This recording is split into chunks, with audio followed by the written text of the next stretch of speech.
Good morning বন্ধুরা। তো আজকে আমাদের নেপালে দ্বিতীয় দিন, অর্থাৎ নেপাল বলতে কাঠমান্ডুতে দ্বিতীয় দিন। আমরা যে থামেল চক থেকে একটু এগিয়ে গিয়ে ডান দিকে যে বুদ্ধা হোমস্টেতে ছিলাম, তো সেখানেই কিন্তু তার বাইরেই কিন্তু অনেক ট্যাক্সি ফ্যাক্সি দাঁড়িয়ে থাকে। তো আমরা রাতেই কিন্তু বুক করে নিয়েছিলাম।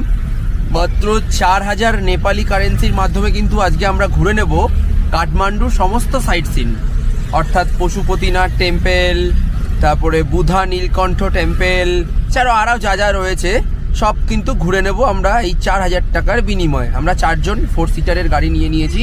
পিছনে অভিক বসেছে, মাঝখানে ভাই দেবরাজ, আর পিছনে আমার ছোটবেলার বন্ধু নান্টু, আমি রয়েছি, আর দাদাজি রয়েছে। दादाजी का नाम बोल दो।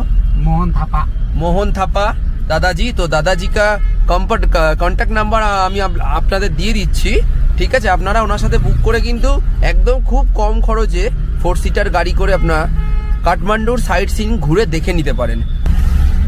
তো এই হচ্ছে মেন পয়েন্ট, হচ্ছে থামেল চকের। এই থামেল চকের মধ্যেই কিন্তু আমরা রয়েছি, থামেল রোডে। তো আমরা এখন এগিয়ে চলেছি। তো চলুন ফার্স্ট সাইট সিনে যাই, দেন আপনাদের সাথে কথা হচ্ছে।